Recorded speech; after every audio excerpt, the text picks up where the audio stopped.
चलो ऑलराइट. आपण काय केलं होतं, कुठपर्यंत आलं हे सगळं झालं. नाव दिस टू हे दोन्ही असेट्स आहेत. Cash in hand, cash at bank हे दोन्ही असेट्स आहेत. चला घ्या असेटला खालच्या साईडला ओव्हर हिअर दोन्ही असेट्स घेऊन टाका. बोथ द असेट्स, दोन्ही असेट्स घेऊन टाका. Cash in hand, cash at bank.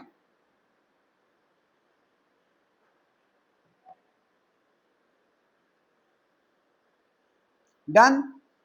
All right, perfect. What is next? आता सगळं हे संपलंय.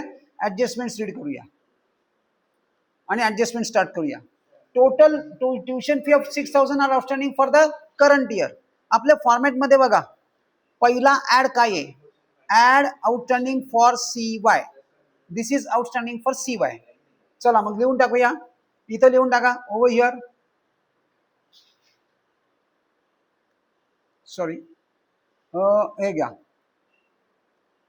6000 add outstanding for CY. Right. Add outstanding याचा सेकंड इफेक्ट ऍडजस्टमेंट म्हणजे दोन इफेक्ट होणार. Asset income outstanding is an Anish कुठे असेटला काय लिहू? हे ओपनिंग बॅलन्स शीट मध्ये नाही जाणार, हे क्लोजिंग बॅलन्स शीट मध्ये येणार आहे. काय करंट इयर आहे. करंट इयर आणि next year belongs to our closing balance sheet आणि previous year belongs to opening balance sheet. So हे लक्षात ठेवायचंय. यस हे बॅलन्स शीटला येणार. कुठे लिहू? Right at the bottom outstanding subscription for CY. माझा बॉटम आहे, तुमचा मिड पॉइंट असेल.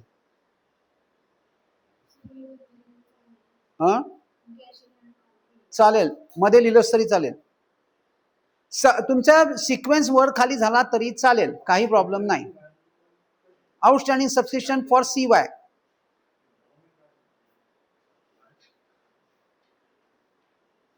%40 of admission fee to be capitalize. चला घ्या मी ऍडमिशन फी ला आहे ओव्हर हिअर काय लिहिणार? लेस कॅपिटलाइज 40%.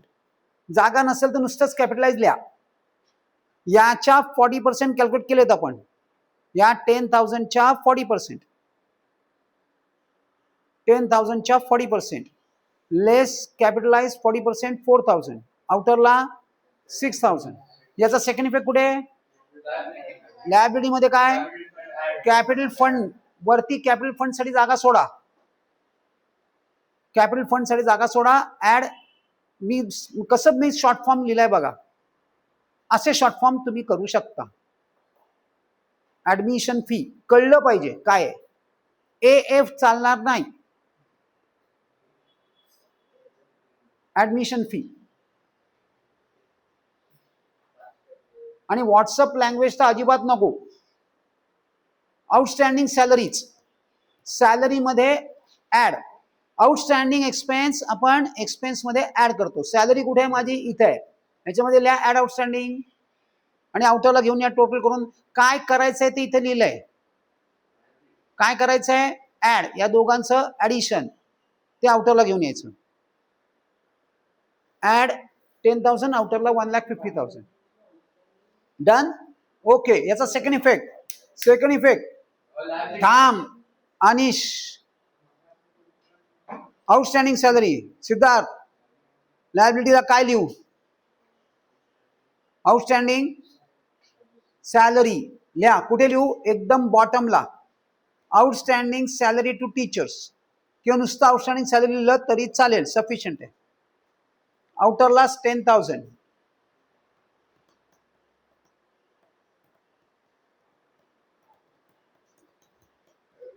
डन.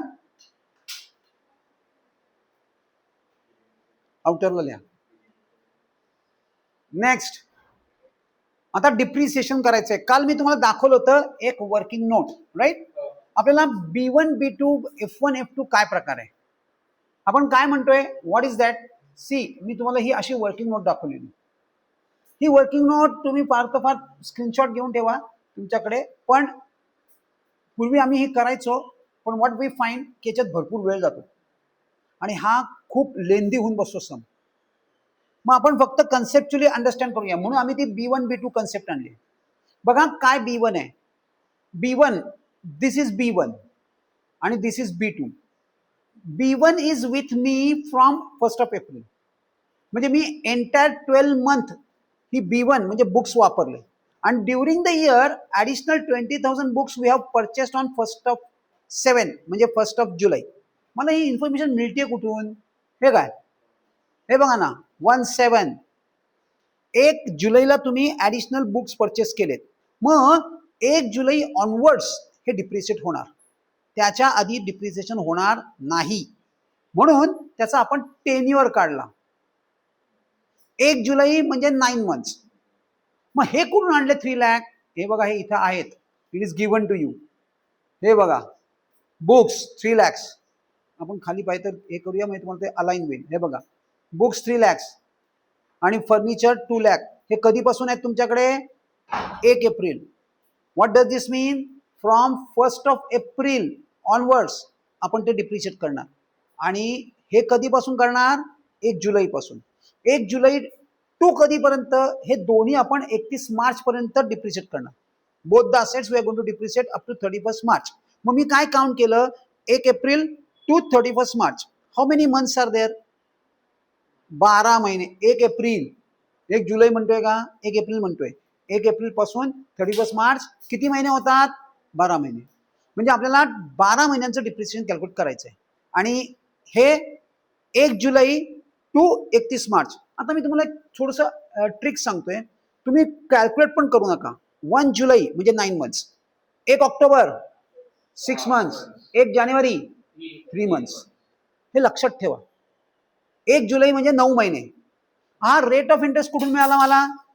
हा बघा, इथे दिलाय त्यांनी. Rate of interest, books 10%, furniture 15%. दोन वेगवेगळ्या रेटनी आपल्याला डिप्रिशिएट करायचे. काल दोन्ही सेम होते, आज वेगळे आहेत. Okay, let it be.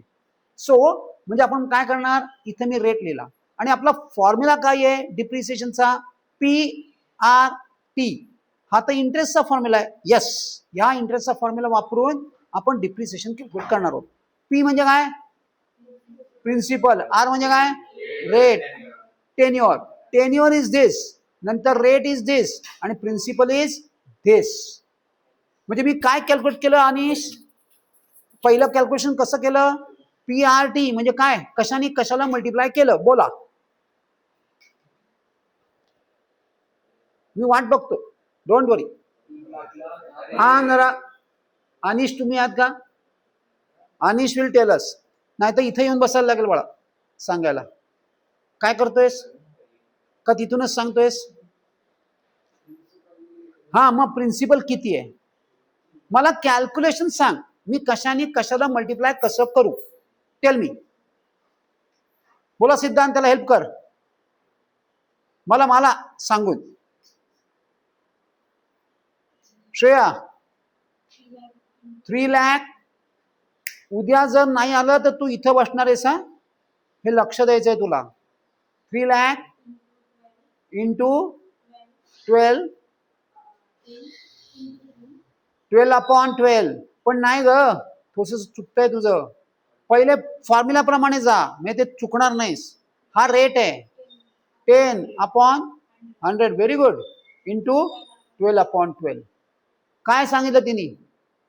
हे 12/12 काय आहे? टेन्युअर. हा टेन्युअर इथं आहे. 12 ने डिवाइड, कायम प्रत्येकाला 12 ने डिवाइडच करायचं. 12/12 जो काही टेन्युअर येईल त्याला डिवाइड 12. हे काय आहे? रेट. हा रेट इथं आहे. आणि हे principal. This is principal, this is rate आणि दिस इज टेन्युअर. रेट कसा लिहायचा? 10% कसं लिहितात? 10/100. हे सगळं कॅल्क्युलेशन केलं की आपल्याला आन्सर काय मिळणार? 30,000. मग आता मला अनिश याच सांग. बोल. PRT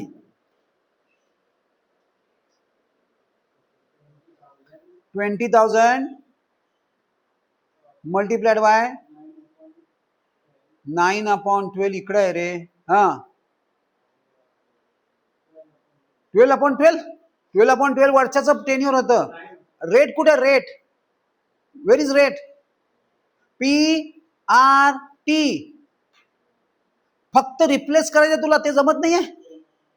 10/12 100. हे कॅल्क्युलेशन केलं की दिस विल बी युअर आन्सर. आणि मग मी काय केलं, या दोघांची टोटल ती इथे घेतली. सिमिलरली फर्निचरचं पण कॅल्क्युलेशन केलं.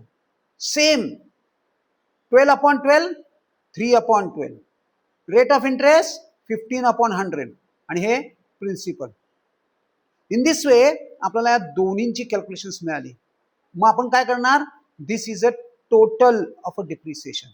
याचं डिप्रिसिएशन एवढं आलंय, याचं डिप्रिसिएशन एवढं आलंय. आपण इंडिव्हिज्युअल डिप्रिसिएशन रेकॉर्ड करणार नाही, आपण टोटल डिप्रिसिएशन कॅल्क्युलेट करून ते रेकॉर्ड करणार. म्हणून आम्ही नॉर्मली ही वर्किंग नोट करत होतो, पण लास्ट 3-4 इयर्स पासून आम्ही बंद करून टाकली.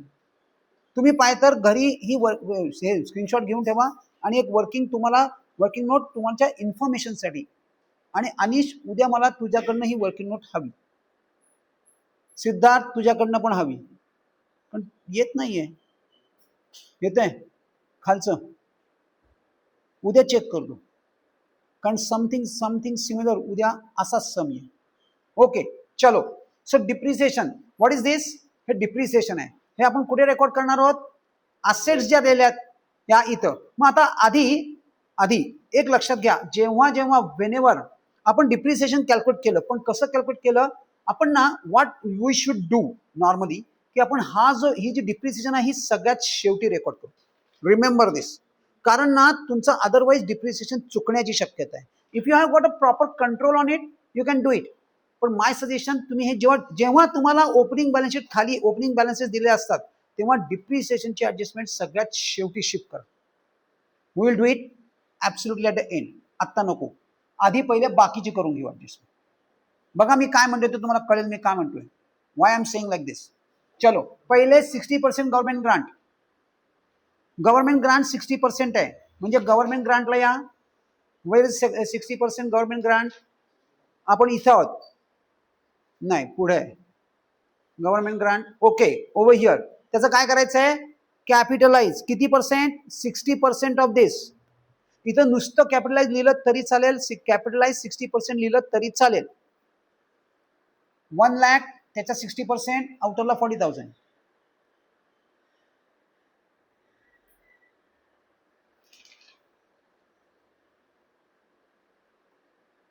$1,60,000 आउटरला 40,000. सेकंड इफेक्ट कुठे येणार? कॅपिटल फंड मध्ये ऍड. हे बघा इथं लायबिलिटीला कॅपिटल फंड मध्ये ऍड गव्हर्नमेंट ग्रांट लिहा. Add government grant.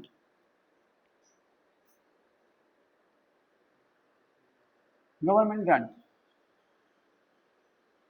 नेक्स्ट, आता सगळी खचर काढून टाकली.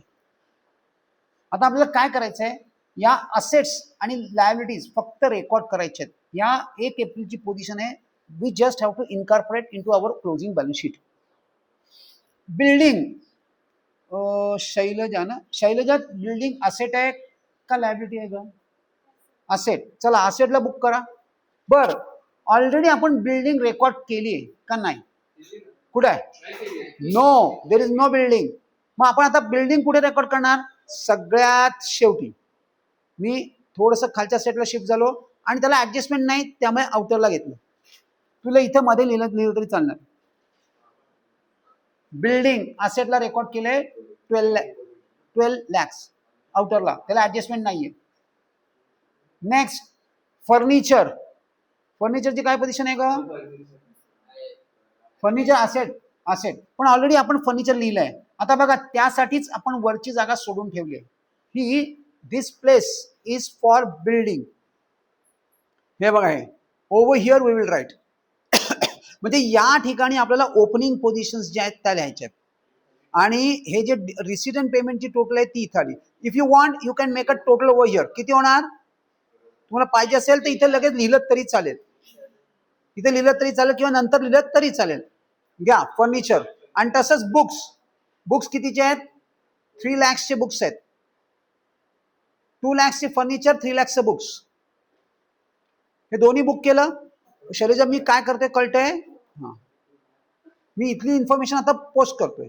बँक ओव्हरड्राफ्ट आपण मगाशी लिहिला होता. हे बघा कुठे लिहिला होता? मी बॅलन्स शीटला लिहिलाय. हा बघा इथं.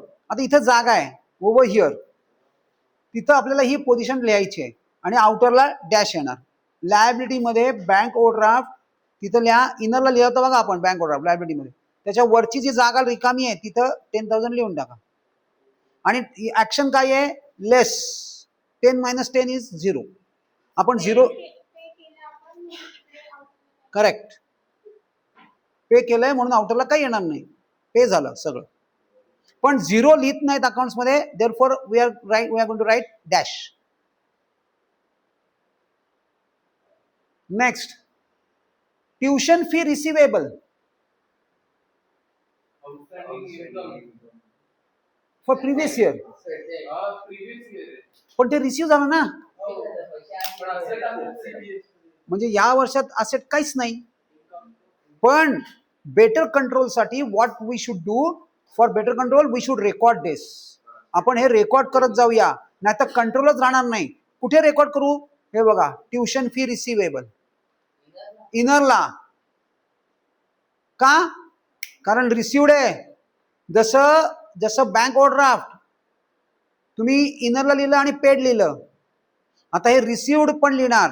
घ्या पुढे, लेस रिसिव्ड, लेस रिसिव्ड, आउटरला डॅश. कुठून कळलं मला, तुमच्या रिसिट अँड पेमेंटला 4,000 रिसिव्ड आहेत. रिसीवेबल होते ते रिसीव झाले, पहले रिसीवेबल था, अब रिसीव हो गया तो आउटर में डैश आएगा, आउटर में डैश. डन. काय अंडरस्टँड होते का. इथून पुढे अशा स्वरूपात आपल्याला या रेकॉर्ड करायचे. आता हे कन्सिस्टंट बेसिसवर तुम्हाला tuition fee receivable, tuition fee received advance येत राहणार, कन्सिस्टंट बेसिसवर येतील. ओके, याचा सेकंड इफेक्ट ऑलरेडी झालाय. कुठं, ओपनिंग बॅलन्स शीट मध्ये, not to be recorded, sorry. Next, capital fund. आपण कॅपिटल फंड कुठे रेकॉर्ड करतो, लायबिलिटीला. जो एक लाईन वरती सोडली आहे तिथं कॅपिटल फंड लिहून टाका, दॅट कॅपिटल फंड.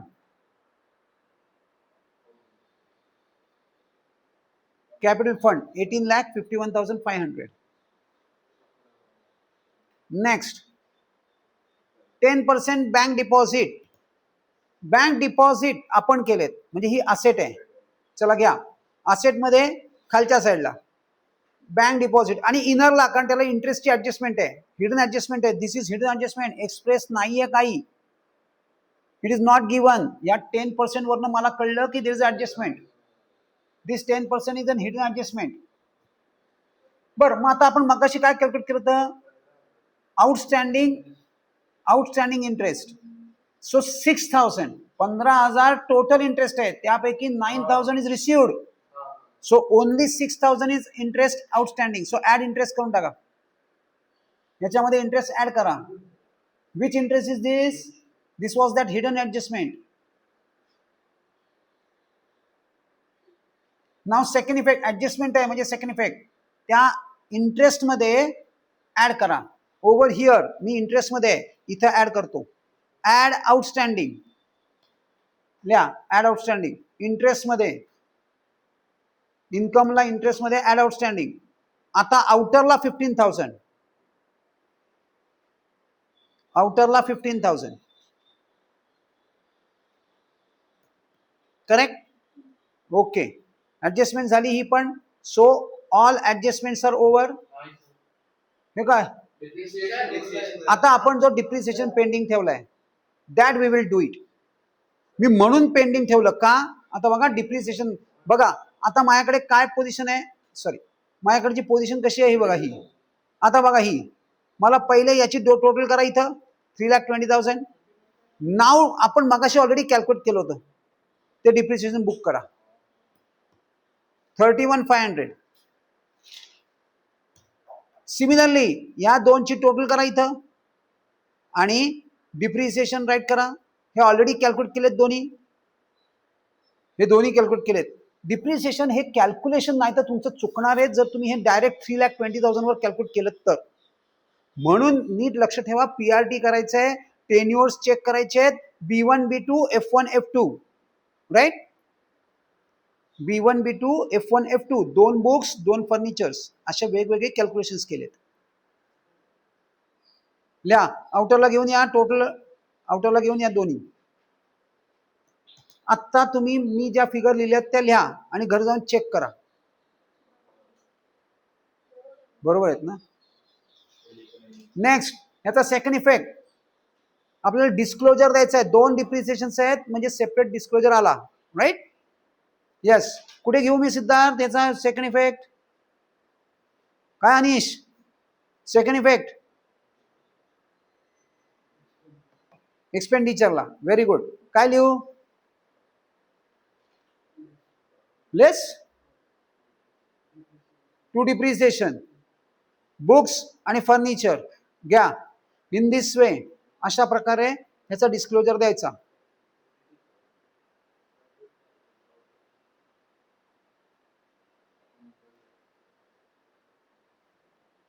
त्या दोन्ही जे तू इकडं लेस केलेत ते आपण तिकडं लिहितोय आणि इनरला लिहून टोटल आउटरला काढायची.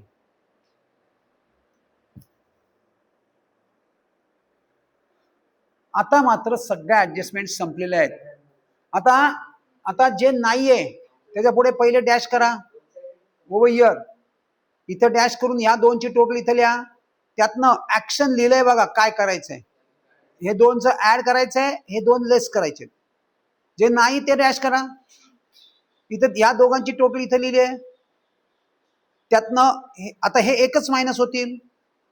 सो 52 - 4 किती येतात? 48,000. ते घ्या आउटरला आणि या सगळ्या आउटर्सची टोटल करा. सगळ्या आउटर्सची टोटल करा. मग क्रेडिट साइड मोठी आहे का डेबिट साइड मोठी आहे? एक्सपेंडिचर साइड मोठी आहे. माय गॉड, चेक करूया. हो, इथंच 1,50,000 आहे. म्हणजे डेबिट साइड मोठी तेव्हा आपण त्याला डेफिसिट म्हणणार आणि क्रेडिट साइड मोठी त्याला सरप्लस म्हणणार. All right, perfect. चला घ्या. मग मी पहिले आधी टोटल लिहा. 2,31,563 डेबिटची टोटल आहे. नीट अंतर सोडून कमीत कमी 3 लाईन मध्ये गॅप सोडा. नाही तर जेवढं खाली पुश डाऊन करता येईल तेवढी टोटल खाली पुश डाऊन करा. 2,31,563 आणि त्याचं काय करायचंय? डेफिसिट आहे म्हणजे तो आपण कुठे लिहिणार? क्रेडिटला लिहिणार. How much is a deficit? 1,22,563 आणि त्याचं डेफिनेशन लिहायचे excess of expense over income. हे सगळं लिहिलेलं पाहिजे. You must write all of these things.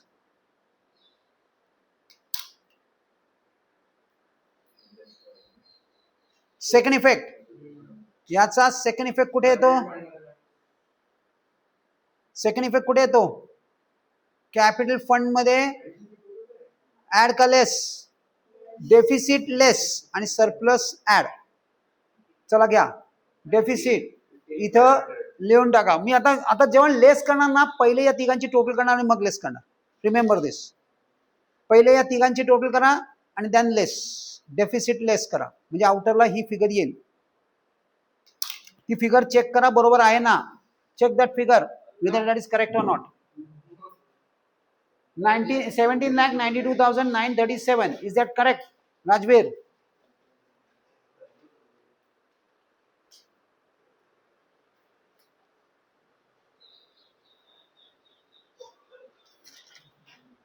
Sir ये बैंक डिपॉझिट का करायचं? हे राहिलं. हे कुठे आहे? बॅलन्स शीटला. बॅलन्स शीटला नाही येणार हे. इथे नाही येणार. बँक डिपॉझिट बॅलन्स शीटला येणार आहे. हे काय बँक डिपॉझिट लिहिलंय ना तू इथं? ऍड इंटरेस्ट झालं ते फक्त तिकडलं काढून टाक.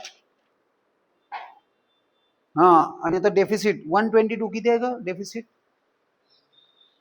122,563. हा डेफिसिट कॅपिटल फंड मधनं मायनस. हा केला. लेस बाय नाही, लेस. लेस तिथं काय लिहिलंय? हे बघ लेस. चला आता काय करायचंय? बॅलन्स शीटची टोटल आउटरला घेऊन या आणि बॅलन्स शीटची टोटल. मी आता बॅलन्स शीटची टोटल देतो, ती घरी जाऊन चेक करा.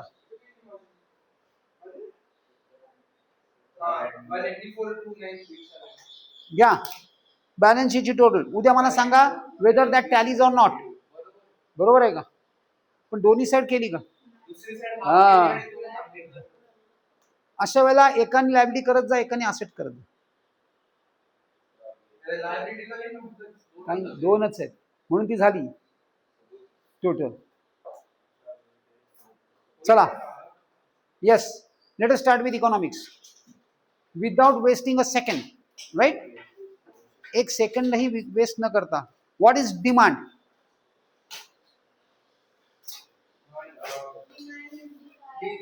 Demand is a desire, willingness to pay, आणि पुढे काय? ability to pay. Pay what? Pay the price. Pay the price prevailing in the market.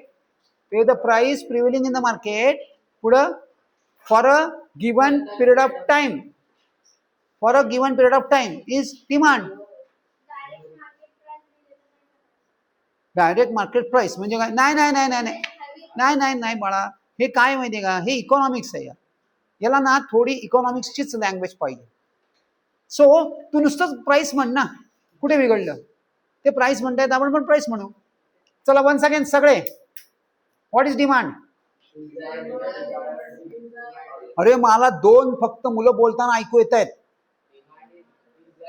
अजूनही नाही.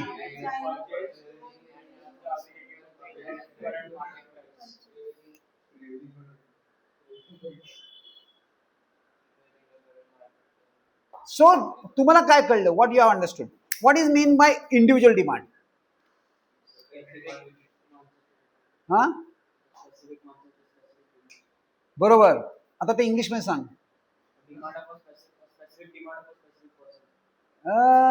जनरल जनरल आपल्याला लँग्वेज नाही चालत ना, इकॉनॉमिक लँग्वेज पाहिजे ना.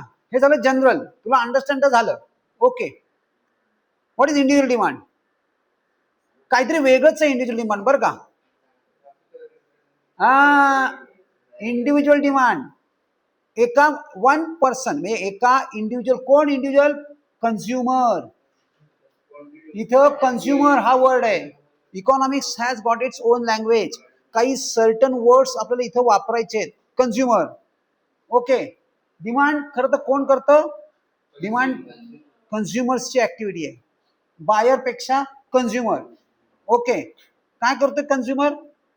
एका पर्टिक्युलर प्राइसला किती क्वांटिटी डिमांड करतोय, त्या डिमांडला वन इंडिव्हिज्युअल कन्झ्युमर त्याचे किती क्वांटिटी डिमांड करतोय त्या डिमांडला इंडिव्हिज्युअल डिमांड असं म्हणणार.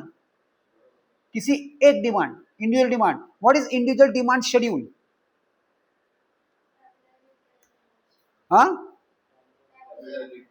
schedule means tabular representation. Tabular representation of what? Different quantities of commodity demanded by an individual consumer for a given set of prices किंवा at a different level of prices, various prices.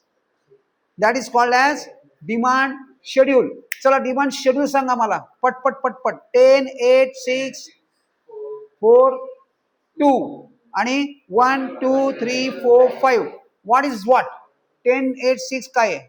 Price. आणि 1, 2, 3 काय आहे? Quantity demanded. Quantity demanded. What is individual demand graph? किंवा पहिले schedule झालं. Okay, now what is individual demand graph? खरं तर त्याला काय म्हणतात? ग्राफ म्हणतात. Graphical representation of individual demand schedule is individual graph. Individual demand curve. Graph नाही म्हणत त्याला. तुम्हाला ते दिसताना ग्राफ दिसतो, पण इथं वर्ड काय आहे? नेहमी कर्व असतो. इकॉनॉमिक्स मध्ये कर्व असतो. आणि हे जे आहे ना, हे सगळ्यात याला आपण डायग्राम असं म्हणतो. इकॉनॉमिक्स मध्ये त्याला डायग्राम म्हणतात. हे सगळं इम्पॉर्टंट आहे.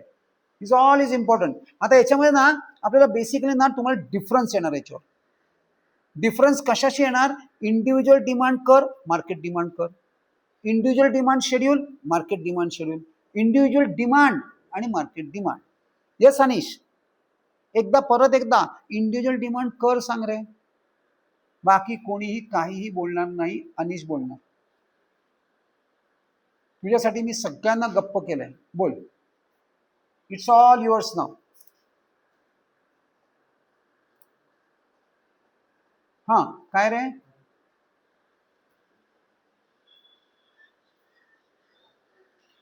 बोलो भाई.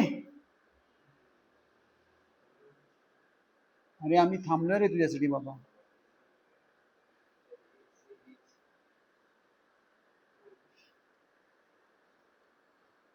बोलो भाई. चला, इंडिव्हिज्युअल डिमांड कर आपण काय म्हटलं, ग्राफिकल रिप्रेझेंटेशन. पण याच्या आधी आपण ऑलरेडी काहीतरी आपल्याला आता ना टोटल 3 ते 4 सेंटेन्सेस म्हणजे 3 to 4 पॉइंट ऑफ डिफरन्सेस पाहिजे. 2 मार्काला डिफरन्स येतात पण 4 पॉइंट्स लिहावे लागतात. त्याच्यामधला एक पॉइंट म्हणजे तो शेड्यूल, म्हणून तो आपण शेड्यूल लक्षात ठेवला. शेड्यूल म्हणजे टेबल, टेबलला इकॉनॉमिक्स मध्ये शेड्यूल म्हणतात. मग हे टेबल आपण ऑलरेडी केलं, पण अजून काहीतरी याच्यात ऑब्झर्वेशन आहे. काय ऑब्झर्वेशन आहे, देर इज आणि उलट नाही, उलट नाही, नाही नाही नाही, इफ प्राइस कमी, नाही डिमांड नाही, प्राइस कमी प्राइस वाढली, प्राइस कमी प्राइस वाढली. येस, प्राइस कमी झाली डिमांड वाढली. This is your observation. Why it is happening, why? Because there is an inverse relationship between price of commodity and quantity demanded. हे बघा, हा पहिला पॉइंट आणि हा अनदर पॉइंट. हे तुम्हाला कुठे लिहायचं आहे, इंडिव्हिज्युअल डिमांड मध्ये. इंडिव्हिज्युअल डिमांड मध्ये हे पॉइंट ऑफ डिफरन्सेस आहेत.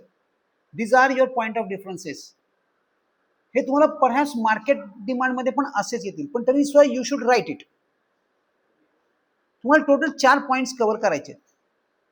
सो बघा मी काय सांगितलं ते ऑब्झर्व करा फक्त, की जस जसं डिमांड प्राइस खाली येते तस तसं डिमांड वाढते, आणि जस जसं प्राइस वाढते डिमांड कमी होते. ऑलराईट, आणि this happens because there is a inverse relationship. Now let us go to this. Already आपण काय म्हटलं याला, graphical representation of individual demand schedule is individual demand curve. That is individual demand curve. तो बघा कसा दिसतोय, हा हा ॲरो काहीतरी स्पेसिफाय करतोय. बघा आता मी कसा रीड करतो, हा डाउनवर्ड स्लोपिंग. बघा, demand curve D D is downward sloping from left to right. काय म्हटलं मी, demand curve D D is downward sloping, इकडे लक्ष दे रे, फ्रॉम लेफ्ट टू राईट. हा काय सांगितलं मी,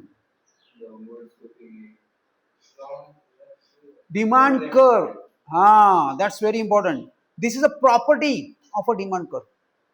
आणि म्हणजे थोडक्यात तुम्हाला जेव्हा जेव्हा इंडिव्हिज्युअल डिमांड कर्व येणार आहे तेव्हा तुम्हाला हे राईट करायचं आहे, म्हणजे ते पहिले ऑब्झर्व करायचंय आपण. आणि remember not to forget this particular arrow. आणि तो डायग्राम कसा आहे, हाऊ दिस डायग्राम इज, खाली quantity demanded, price, all, D. फक्त हे मधले जे डॉटेड लाईन्स आहेत त्या तुम्ही नाही काढल्या तरी चालतात.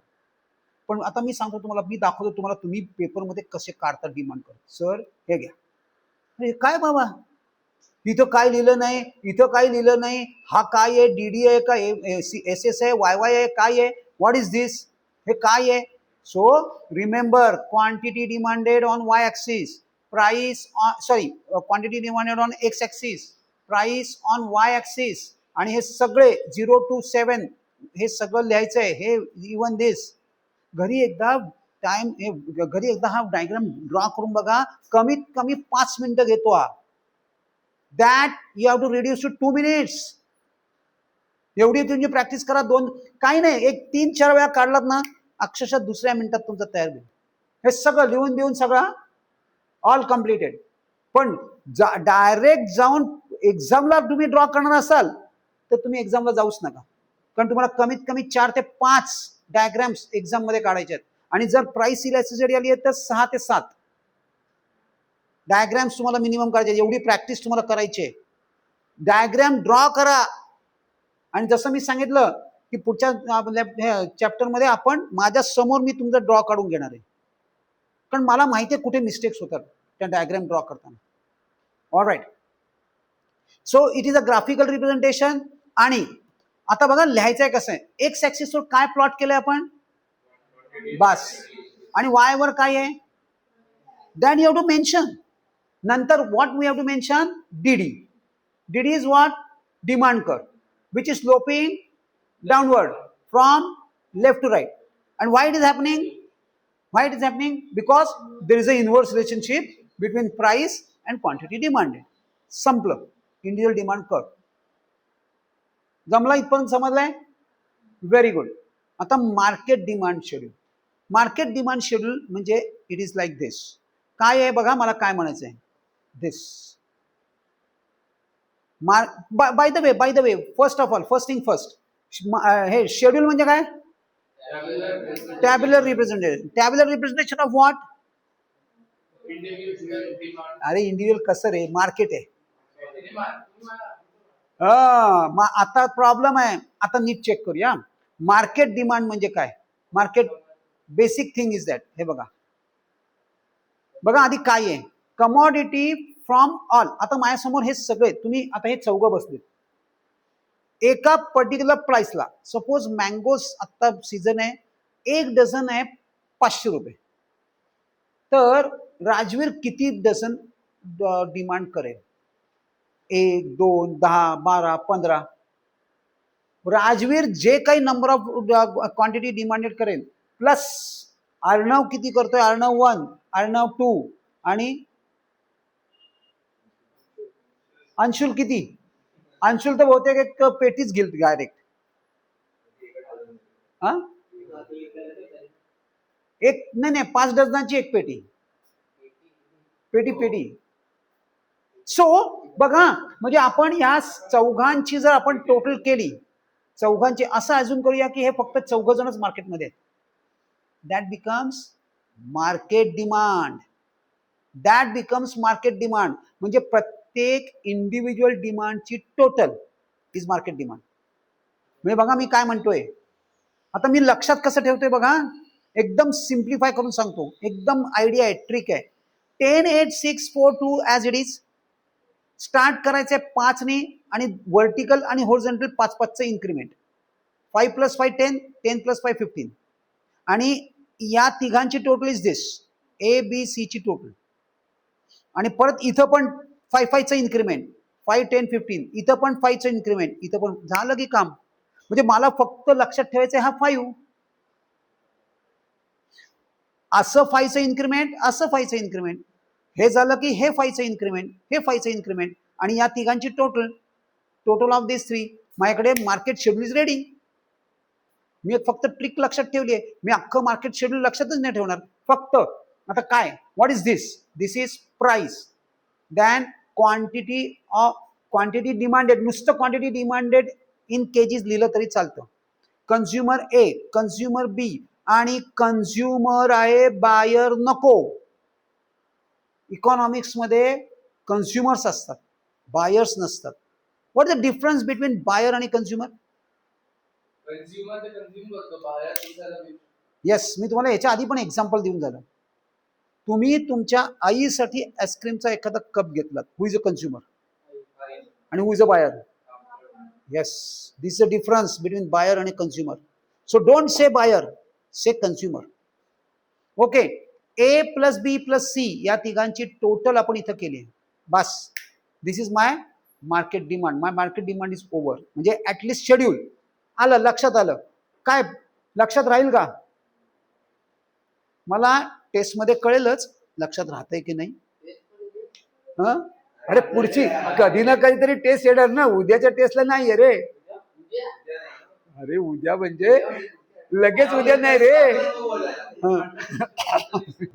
तो एकदम कॉशियस झाला, काही बोलायलाच नको, नाही तर खरंच उद्या टेस्ट येईल.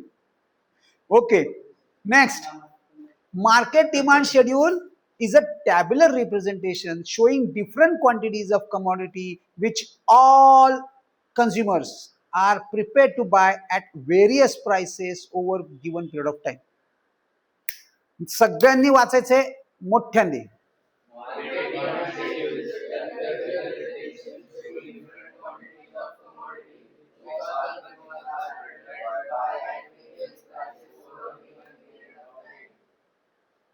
सो व्हेरी इझी, हे पण इझी आहे.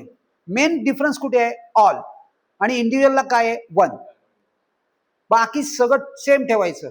Market demand schedule, individual market demand schedule is individual demand schedule is tabular representation showing different quantities of commodity which one consumer are prepared to buy at a various prices over a given period of time. आणि आता मार्केटच्या बाबतीत हा one गेला आणि all आला. एक word फक्त चेंज करायचं आहे दोन डेफिनेशन्स मध्ये की तुमच्या दोन डेफिनेशन्स तयार होतात. Alright, now market demand curve. Curve म्हणजे काय? Graphical representation. कशाचं ग्राफिकल रिप्रेझेंटेशन आहे? मार्केट डिमांड शेड्यूलचं. इथं डेफिनेशन नाहीये. म्हणजे आपण काय करतोय, हे जे मार्केट डिमांड जो हा शेड्यूल होता तो आपण ग्राफ पेपरवर जर प्लॉट केला तर कसा कर्व येईल? त्याला मार्केट डिमांड कर्व असं म्हणतात थोडक्यात, असं आपल्याला म्हणायचंय. So it is a graphical representation. आधी बरेच चेक करा. There is a difference. थोडासा ना तुम्ही जर नीट ऑब्झर्व केलात, बघा मी तुम्हाला मुद्दामून पहिले आधी मार्केट डिमांड झूम मध्ये दाखवतो आणि तुम्हाला काही डिफरन्स आढळतोय का? Can you find out a difference between these two curves? दोन्ही तर सेमच दिसत आहेत. हा झाला पहिला, बघितला. थांबा एकदा परत बघून घ्या. कशाचा? क्वांटिटीचा डिफरन्स तर नाहीये. मला तर सेमच दिसतोय, पण तरी आता इंडिव्हिज्युअल कडे जाऊया. हा घ्या, इंडिव्हिज्युअल डिमांड कर्व घ्या. What is the difference? KG दोन्ही केजीच आहे. नाही, नो, ती टोटल आली. इथे एक प्राइस मध्ये पण डिफरन्स नाहीये. डिफरन्स स्टार्टिंग पॉइंट मध्ये आहे. हा पहिल्या क्वांटिटी पासून डीडी स्टार्ट होणार आणि मार्केट डिमांड कसा आहे चेक करा. हा बघा, पहिल्या क्वांटिटी पासून होत नाही, तो ह्या दोनच्या मधून स्टार्ट होतो. नीट ऑब्झर्व करा आणि डिमांड कर असा काढा. मार्केट डिमांड कर हा एक्झामिनरला माहिती आहे. एक्झामिनरला हे माहिती आहे. सो डिमांड कर नीट ऑब्झर्व करा. ही ट्रिक आहे, नाही तर तुम्ही गडबडणार, मार्क्स जाणार तुमचे. सो हे छोटे छोटे पॉइंट्स आहेत ना, हे नीट ऑब्झर्व करा. म्हणून तुमचे आता तुम्हाला डिफरन्स कसा येणार? इंडिव्हिज्युअल डिमांड कर आणि मार्केट डिमांड कर. मग तुम्ही ड्रॉ करायचे. हा कर्व आहे, हा तुमचा पॉइंट ऑफ डिफरन्स आहे.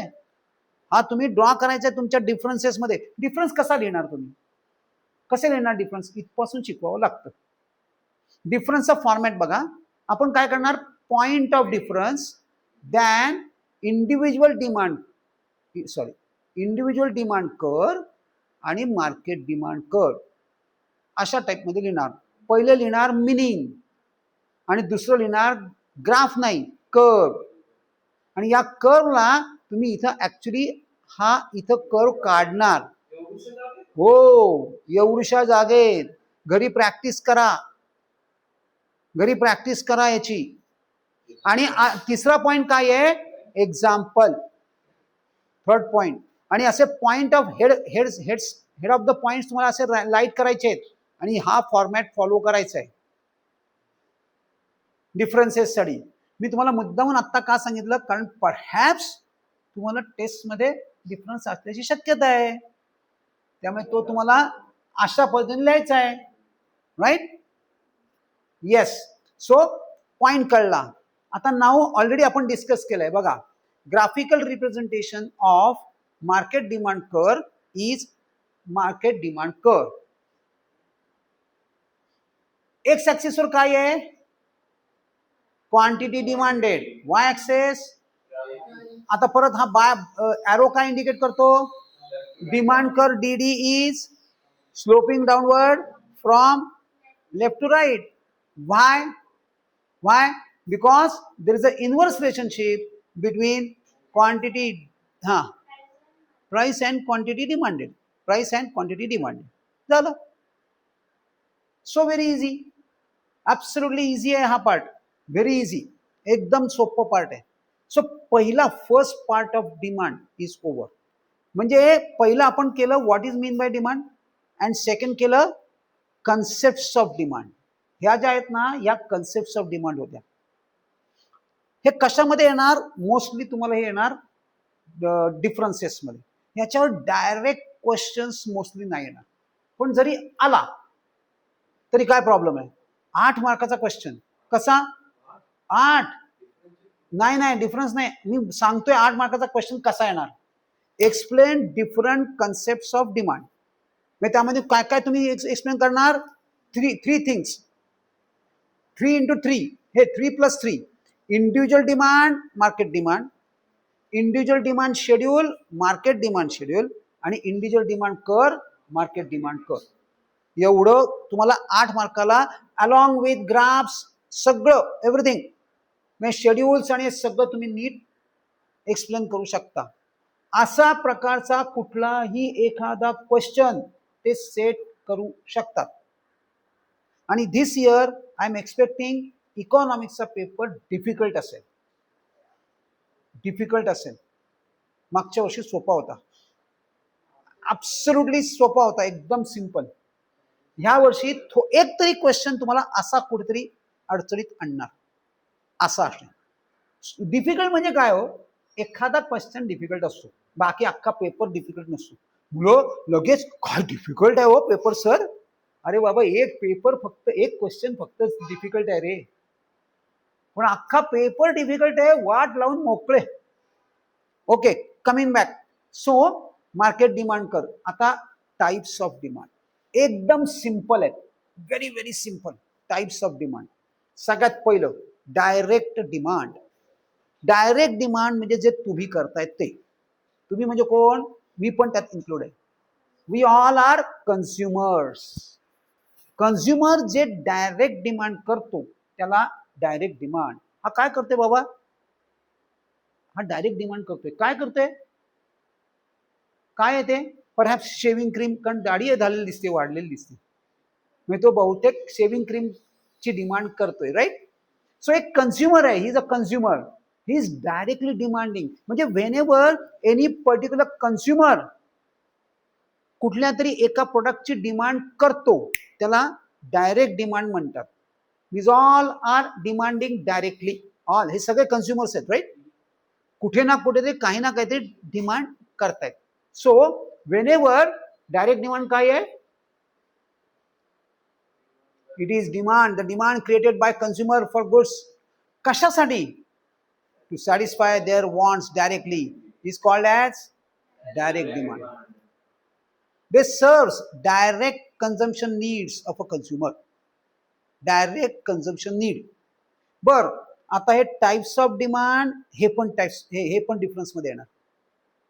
बर अजून एक गोष्ट आता ऐका. हा कन्सेप्ट ऑफ डिमांड आणि टाइप्स ऑफ डिमांड याच्यामध्ये डिफरन्स येणार नाही. म्हणजे इंट्रा टॉपिक डिफरन्स तुम्हाला येणार नाही. विदिन द टॉपिकच फक्त डिफरन्स येणार. चला सुटलो बाबा. म्हणजे इंडिव्हिज्युअल डिमांड आणि डायरेक्ट डिमांड असा डिफरन्स येणार नाही.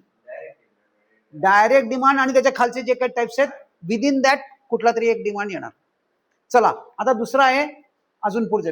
Thus it is demand for consumer goods. हा वन मोर थिंग हे पण इम्पॉर्टंट आहे की कन्झ्युमर गुड्सना जो डिमांड असते ते डायरेक्ट डिमांड असते. रिमेंबर दिस. आता पुढचं त्याच्या म्हणजे थोडक्यात आपल्याला बघा कसे पॉइंट्स मी तुम्हाला काढून दिले.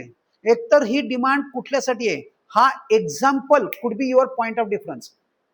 कुठले डिमांड आहेत आपण घेतलं बघा. इथं तुम्ही हे लक्षात ठेवा. फोटोज, क्लॉथ, नंतर हा पर्याय शुगर बिगर घेतोय म्हणजे हे काय डेली प्रोडक्ट्स. त्यातलं कुठलंही एखादं नाव लिहू शकता तुम्ही. पेस्ट, ब्रश हे सगळे हे शुगर, टी, कॉफी हे सगळं